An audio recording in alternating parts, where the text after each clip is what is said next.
Welcome to the Higher Ed Geek Podcast, where each week we explore the impact of EdTech on the student experience with engaging, fun, and relevant conversations that honor the wide range of work happening all across the higher ed ecosystem. I'm your host, Dustin Ramsdell. I've been working in and around higher ed for the past decade focused on student support and digital experiences. Join me every week for discussions with some of the best minds in education technology. The Higher Ed Geek Podcast is a part of the Enrollify podcast network, a robust collection of shows designed to help higher education professionals like you grow. Explore our other shows at enrollify.org or check out some of my personal favorites linked in the show notes below. Enrollify is made possible by Element 451, the leading AI-powered all-in-one student engagement platform helping institutions create meaningful, personalized, and engaging interactions with students. Learn more at element451.com. Welcome back, everyone, to another wonderful episode of the Higher Ed Geek Podcast, episode number 262 here with Dr. Michael Horowitz. He is returning to the show. Actually, it was on a couple of years ago, back in April of 2022, if I'm not mistaken. He is the founder and chancellor of the Community Solution Education System, which he helped to start back in 2009. Really love what they're doing. Always love the opportunity to kind of explore the nuances of private, nonprofit, college system. So it's a variety of institutions that have all come together, really kind of one of a kind, fully integrated system of institutions. Some kind of existed on their own before and have kind of joined together, then others that have started since Dr. Horowitz founded this system. But I really feel like they are a model for what I imagine higher education will look more like moving into the future. They're doing some really great work. They're continuing to expand the system since we last spoke and integrate AI into healthcare education, for example. There's a lot of really great stuff. Go check out what they are working on. They call what they're doing radical cooperation, which I love that terminology, and just really appreciate Dr. Horowitz's time to come onto the podcast here and to discuss what they are doing over there at the Community Solution Education System and how he sees what they're doing kind of standing in contrast to the mergers and closures that are happening across higher education. So Dr. Horowitz, if you want to introduce yourself and your professional background with emphasis on updates since April 2022, since we last spoke, and then we will go from there. Well, it's great to be back with you, Dustin. Thank you. I'm a clinical psychologist, and I'm the founder and chancellor of the Community Solution Education System, which I founded in 2009. Then I was in my 9th year as president of the Chicago School. We're, to my knowledge, the only fully integrated private nonprofit system of colleges and universities in the United States. I can elaborate on that more. We do have some exciting updates since we spoke back in 2022. Number one is we formally changed the name of our system from TCS to the Community Solution Education System. TCS did stand for that. We thought it'd be more powerful to fully state who we are and what we're about. And last year, the Board of Trustees changed my title from president to chancellor in an effort to have more clarity. We do have 6 university presidents, and that in turn is yet another update. Since 2022, our 6th university joined, a great institution based in Portland, Oregon, the University of Western States. They were originally started more than 120 years ago as a chiropractic college, and today have evolved into a broader healthcare institution, largely graduate, as are most of our institutions. Our other institutions have continued to grow. You may recall we essentially started from scratch what's today called Kansas Health Science University, and that's another update. When we launched it, it was Kansas College of Osteopathic Medicine. They now have 3 years of medical students, and their first group of students from the first year are in clinical training internships for the first time in their history, and they're seeking now accreditation from WASC so that they can in turn fulfill that idea of a fuller university and offer degrees. And we may touch on this. I know you're very interested in technology. They've staked a position as a leading light for AI in healthcare and healthcare education. So I'm sure there's more. That would be the top hits.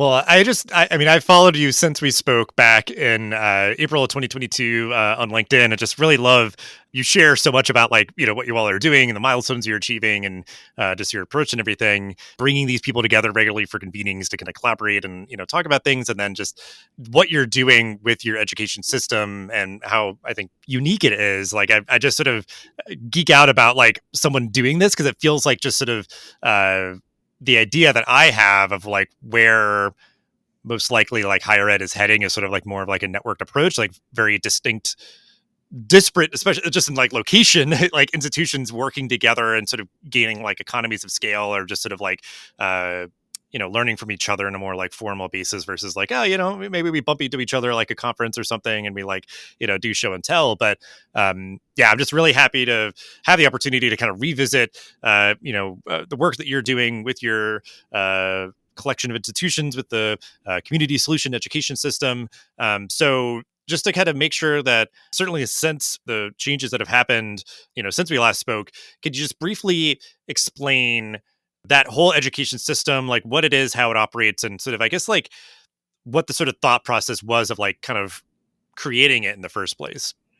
My observation, 9 years as a college president, and even hearkening back to my time as an undergrad and grad student, which is now many years ago, higher ed is very siloed. It's siloed within institutions and across the sector. And to your point, you can get some interesting insights at conferences, even in the formal structures that we have within states where private universities come together. There's very little that gets done in what you just use the term, that networked approach.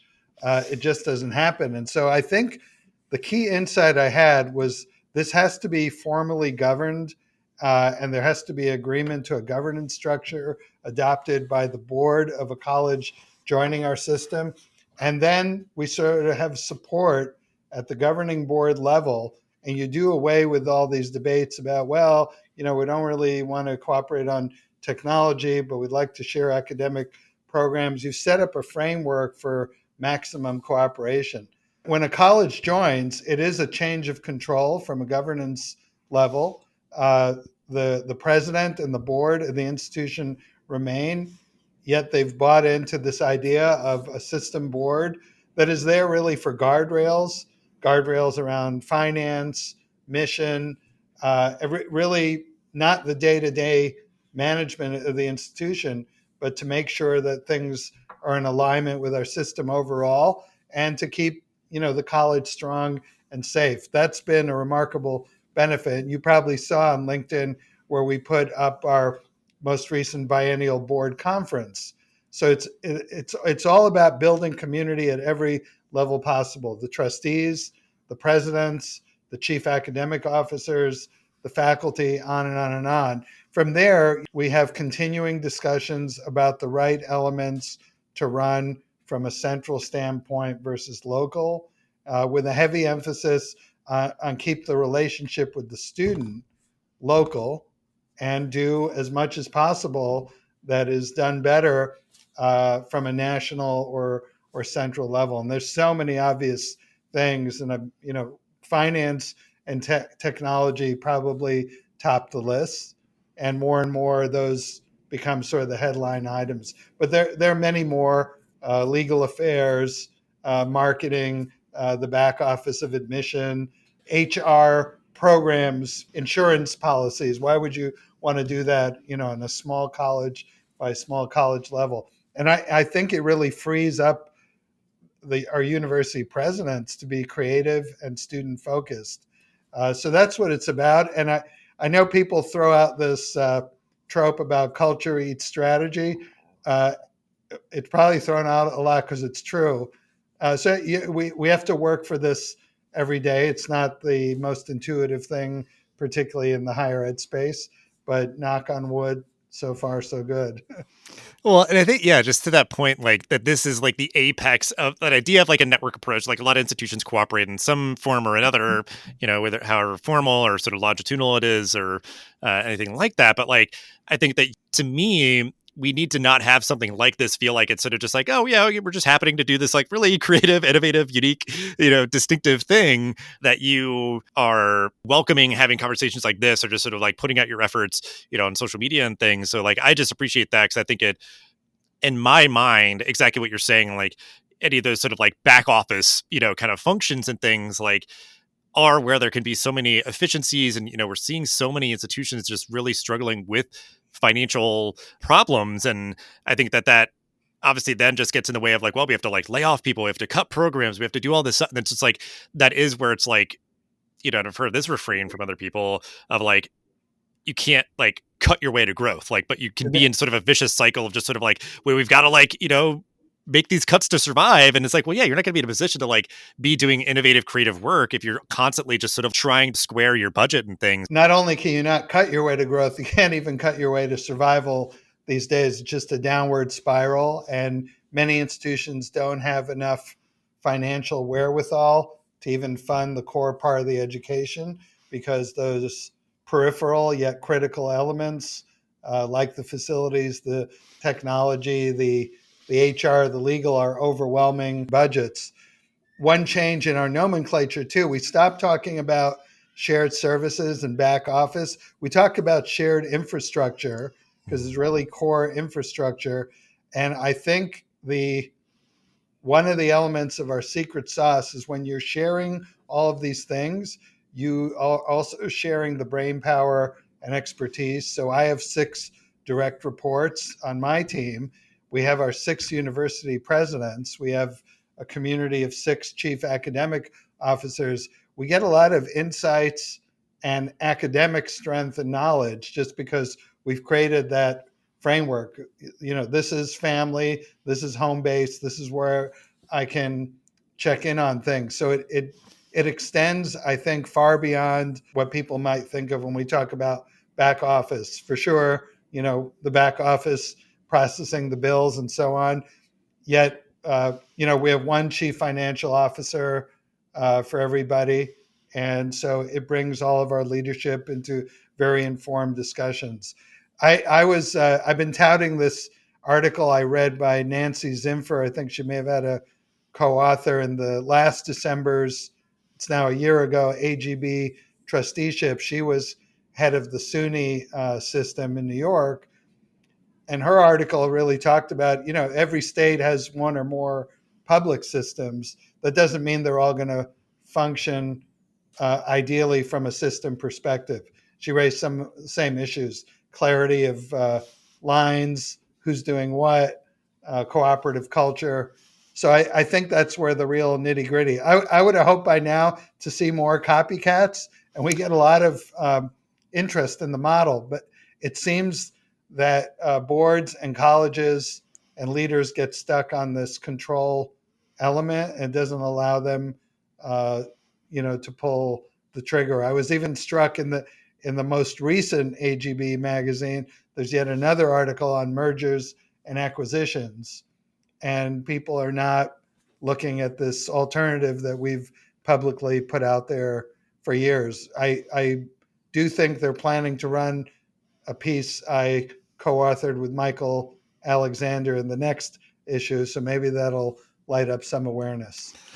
One can hope, because like I think we're in such a like dark, cloudy, stormy front, just in terms of like knowing that this moment will not be forever, but like we've been in, I think, just a dark and gloomy climate for higher ed for a decent bit. Like certainly like the pandemic just like was this sort of onset of like kind of this existential crisis, and that was sort of this like sobering wake up call for these institutions that are now merging, closing, cutting, and all that. And to me, it's almost like, well, if you look out towards the horizon, there's this like light out there. Like there's another way. There's another example of how you can like really interesting kind of example to have like state systems of education sort of like take a hard look at themselves of like, how are we working together and working better together, just in very small ways. The mergers of like regional religiously affiliated institutions kind of like, we're all sort of like doing the same thing in the same region, that we could maybe, gain some efficiencies and things that are working better together, formalizing that. And I think what you're doing, it's kind of taking the best of both worlds of these sort of like,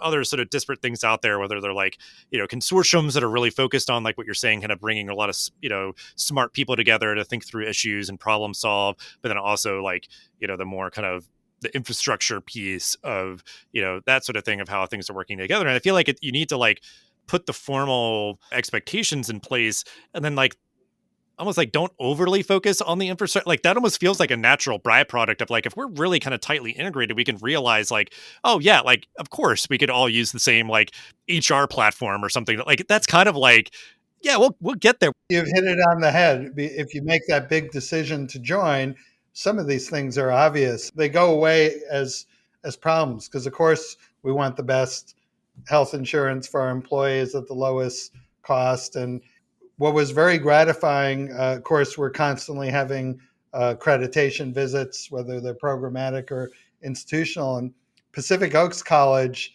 achieved, first time in its history, the maximum 10 years from WASC. And they've bid over 1,000 students. And the visiting team said, how do you have all these advanced systems, Workday, Salesforce? And they're like, hey, because we're part of the community solution. So just, but I think any of our institutions on their own would not necessarily be able to play at that level of technology and resource, which is, increasingly, again, table stakes to just do the job day to day. Yeah. And I guess just to like really put sort of a bold circled, underlined, highlighted kind of answer to the, because I think we're talking a lot about like an approach like this, standing in contrast to the string of closures that we saw, so last year, 2024. It was just grabbing a lot of headlines of just like one, obviously, like it's each institution that's closing, always is sort of like something that people kind of take stock of, but then like just the pace of it, I think was just very noteworthy. So obviously, like we've talked a lot about this, but I think just that idea of like, okay, well, this one, smaller institution, it's got a lot of great resources and a lot of students and everything. What are the sort of the strategic assets that this approach is giving these institutions to survive and thrive, in contrast to where like a neighbor institution that probably, all things being equal, maybe is having a lot of different, harder conversations. Strategies at the top of it. So you have a built-in strategic group to reorient the institution. You have a lot more data and information, and we've never really focused on, oh, you'll save this much, on HR and finance, because we do believe in investing in growth. It's absolutely the reality that you'll pay less fees to banks and whoever's holding your endowment. We want it to be focused on new academic programs, salaries for staff and faculty, more resources for students. So you'll build in a higher level of resource for students, for faculty, for staff that will pivot you to growth. I think that's the short of it. Last year, with our founding institution, the Chicago School, we've undertaken launching a second osteopathic medical school in Chicago. And so I think we can, and increasingly we're having those conversations, because someone would say, well, you have one, why do you need two? Well, okay, but there's a high demand for physicians. And we've already proven in psychology and mental health, we can absolutely have similar programs at multiple of our institutions. Those are the kinds of strategic discussions we can have. For the first time, as we launch a new program in occupational therapy, we've taken the perspective of, let's hire a director at one institution who can in turn sort of share the basics of the curriculum with our other institutions, and they can then make a decision from a much more informed standpoint about whether that's a good program to launch. And we tend not to be concerned about internal competition. Kind of threading that needle of like, there is a version of what you're doing where somebody would say like, oh, we're never going to have competing programs at any institutions. That would make no sense. Or like that could just be like, they are very set in that notion. And it's like, that makes sense from a certain point of view. But the idea that like the data and the insights that you can get to inform strategy kind of like system wide. Like it could be like, well, especially if it's like, well, this is a program that, either needs to entirely or majority be delivered like in person, and we're seeing that maybe there's a strong demand in a particular region. We now know how to instruct in that because we're doing it over here. We can now maybe also do it over here to address, demand where we're seeing it. And that's, yeah, it's just going to inform the strategy versus it being like, well, if somebody else was trying to do that just sort of without the insights that you have, strategically, like they're just not going to be as successful. And I don't know. So yeah, it is really interesting. I think just that there is a version where, yeah, like multiple institutions in your system can be offering the same programs, but it's like, well, I mean, they're going to be in different locations, especially if they need to be on ground, and just sort of presenting that uh, institution, to more people in a different way or whatever. Like it's just there's so many kind of details, but I think just broadly that I would just imagine that that is a natural question that certain people would have is like, well, are you then essentially competing with yourself? Like, would you do that? Does that make sense to do in certain circumstances? So I appreciate that you kind of, clarified that a little bit. Higher ed is often very confident in these assumptions they make, and our experiences, many of them are not true in practice. So even though we've, quote, competed in mental health programs for many, many years, we have very few cases where we have a sense, oh, we're losing out because, a student chose this college versus another. What we've seen is the market share of that broad discipline grows collectively. And in our model, each institution does keep a unique flavor and approach. And so even though they may have a program that, on the surface looks the same, it's still a sub-market that has meaning to prospective students. It's the idea of like, at the end of the day, there is going to be at least like a better way that we know now how to deliver and instruct certain programs and all that. So it's like, yeah, like the idea of like you have like a person, if it's like, okay, I'm sort of the executive director of mental health education programs or something, like I know how we can construct and structure programs in this area that we can then sort of filter out to all the institutions that are going to have unique brands of how they're going to sort of market it and all that.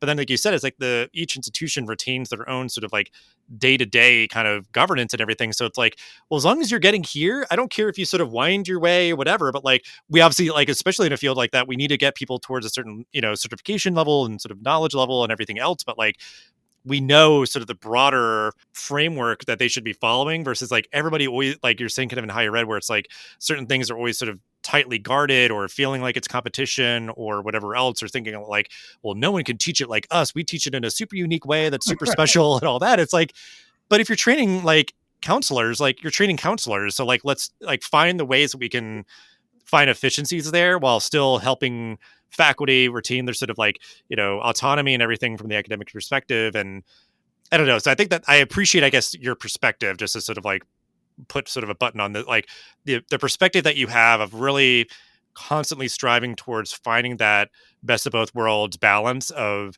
understanding that there's efficiencies to be found through that cooperation, collaboration, or sort of like knowing sort of a better way to do things, but still respecting, that you're hiring great people to do the work that they're having their expertise in and giving them sort of the uh, autonomy to do it. And like, because I just think about that idea of like zooming all the way into like each week's class in that one course of that one program that's teaching counselors at that one institution that's part of your system maybe will look different than the one at the other, institution that has the same program. And it's like, and that is okay. That is And like that's part of the totally fine, design. right? Like, yeah, like, It's people, right? And yeah. so the faculty will make it their own, which is great. And in fact, what we found over time is we can get great ideas anywhere. So it may come from an individual faculty or staff member that has a great idea, who says, well, what if we did it this way? And then we'll say, oh yeah, maybe we should do it system wide because that's a great approach.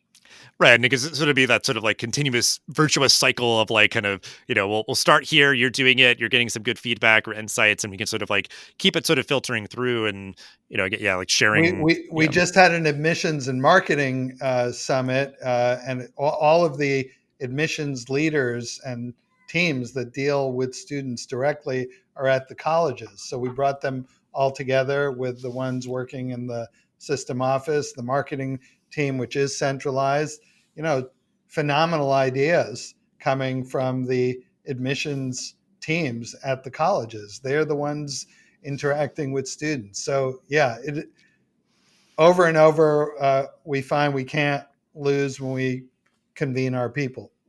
The idea of sort of like the alternate universe versions of like what we're talking about here. Like there is one where it's like totally top down, sort of like that is how everything is governed, how strategy is informed, how they're doing analysis and doing whatever. But like what you're talking about makes me think of just sort of like, well, again, the best of both worlds of like as much bottom up as it is top down. Like you obviously are Yes, going to have like the insights collectively that you can sort of like filter down. But then that idea of like, if we're making sure we get all these people who are like, on the ground every day together, they're going to be able to speak their same language as much as like we can say, well, we're seeing all these like data points and quantitative things about what's happening system wide. So I think like you could see either version working well enough if it's like totally top down or totally bottom up, sort of collaboration or something. But it's like there's a place for both, and you wouldn't want to like neglect one for the other too much or what, So, I would totally yeah, endorse that. Yeah. yeah. So that's really, really great to hear. And as we're winding down, you'd kind of given a tip of the hat to it before. So I want to give sort of due diligence here and mention obviously certain tools in particular, like a Workday or Salesforce that, a smaller institution in your system can use that they wouldn't really be able to otherwise. So if you want to talk on that sort of front, like very specific towards like certain tools, but even just broadly, like just a few examples, take this question as you will. How is digital transformation showing up? Well, I mean, it's remarkable, really. And I think the pace is accelerating, which again relates to a lot of smaller institutions on their own can't keep up.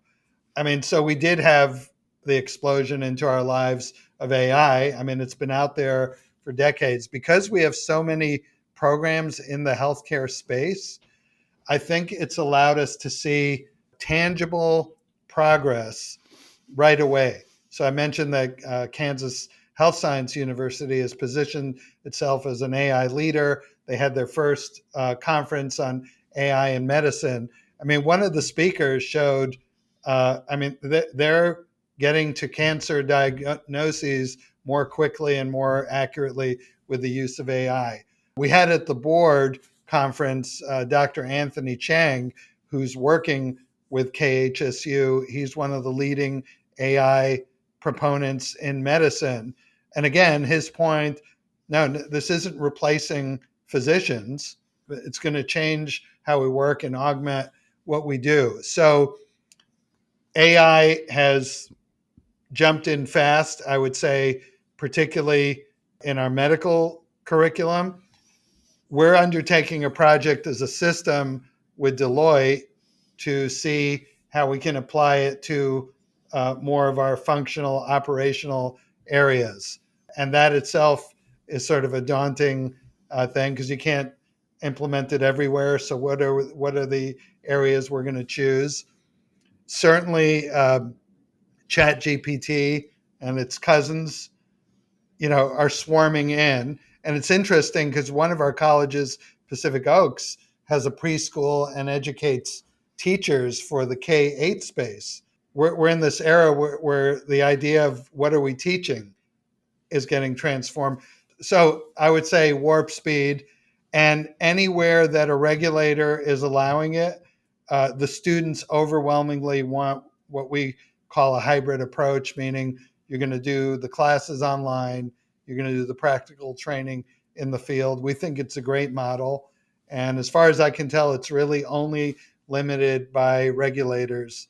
But more and more, we're going to see that take over. And we're looking for every opportunity to implement it. We think it's a great model. It lets us touch students around the United States and potentially in the world. In 2025, we'll open our first international office in Vancouver, Canada, on behalf of our system. We believe that Canadian students, will be interested in staying in Canada, doing their practical work, their practicum education in Canada, and participating in our programs via online courses. So I would say big and bold and going faster, and all the more reason why you need a great idea. We're very lucky to have a very tenured CIO, Rick Merrick, that is overseeing 70 some odd people nationally. And it comes, of course, with the dark side that we all know. We're constant cybersecurity threats, and again, hard for a small institution to keep up with. We're lucky that we have the talent, team, and systems to at least make a concerted attempt to keep us safe.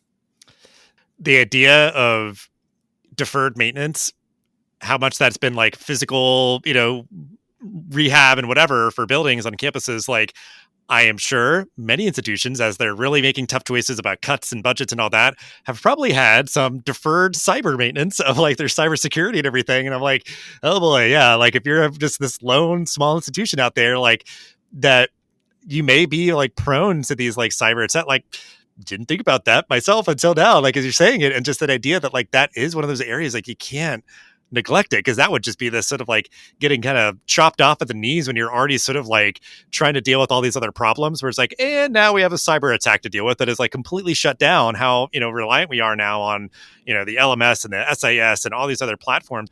We've seen that overwhelm even well-funded corporations and entities, hospital systems.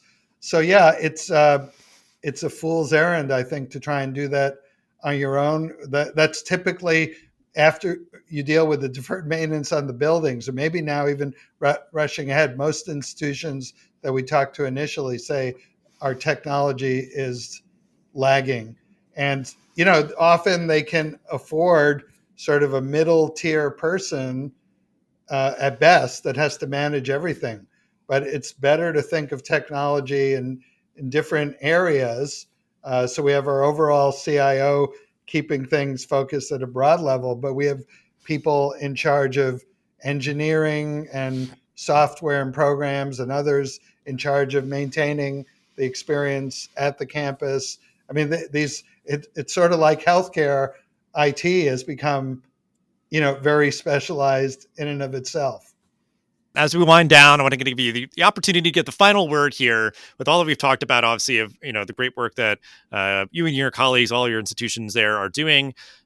What do you think, just looking at individual institutions that are out there? Obviously, I know you have your sort of vested stake in sort of this like collaborative approach and everything, but obviously, like in this moment, there's a lot of institutions out there making really tough decisions about how to adapt and survive and thrive.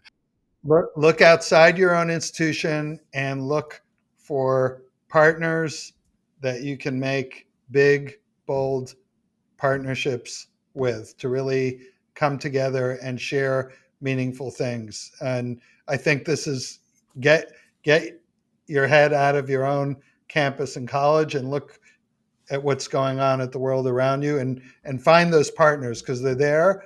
And again, in this current world of very technology influenced society we live in, the partner doesn't have to be next door. It feels like a big paradigm shift of like a lot of institutions at their conferences or whatever will maybe just kind of see what other people are doing and be like, oh, that's cute, that's interesting, whatever, and just keep on going. But it's like, no, if you think that they're doing great work and you maybe want to be a part of it, it's like drive that forward, start somewhere and kind of get that going. Because I do think that like this paradigm shift will have something like that happen, and that would sort of beget just more opportunities to sort of like create maybe their own version of what you're doing, or just sort of like just following the example versus it just being like, oh, I kind of took someone's idea and tried to do it on my own. It's like maybe work together on that idea. And they don't necessarily have to be other colleges or universities. Think big. Michael Alexander, who I co-wrote that article with, he at LaSalle University, he partnered with a retirement community. That's, I think, brilliant from the standpoint of, again, shared infrastructure, but also filling the need of older adults who want to keep learning. And what a great transformation of a college community, using a similar governance model that we use at the Community Solution. There's going to be some amazing mentors for like, people who are trying to, whether they're like younger or older, if you're like career changers or whatever, like, so yeah, that's a clever idea there. So yeah, hopefully folks could, find that piece that you're mentioning soon as, when this episode releases and everything. I'm not sure maybe when it'll come out, but should be out there, but they should follow you on LinkedIn. I'm sure they will see it if they They Yeah. follow Dr. Michael Horowitz on LinkedIn. They can visit our website, tcsedsystem.edu, and learn about our system and all of our 6 great colleges and universities. Perfect. Yes. So, yes, please do keep the conversation going. Keep following Michael. He's a good follow on LinkedIn. And just appreciate you for all the work that you do and making yourself available to keep having these conversations here. Really appreciate your time. And thank you, Dustin. The Hired Geek podcast is a part of the Enrollify podcast network. If you like this podcast, chances you'll like all the other Enrollify shows too. Our podcast network is growing constantly, and we've got a plethora of marketing, enrollment, and higher technology shows that are jam-packed with stories, ideas, and frameworks all designed to empower you to be a better hired professional. Our shows help you find your next big idea and feature a selection of the industry's best as your host. Learn from people like Jamie Hunt, Seth Odell, Dave Kibbolds, and Eddie Francis, as well as so many other of your favorite leaders in higher education. Enrollify is made possible by the support of Element 451, a leading AI-powered, all-in-one student engagement platform helping institutions create meaningful, personalized, engaging interactions with students. Learn more at element451.com.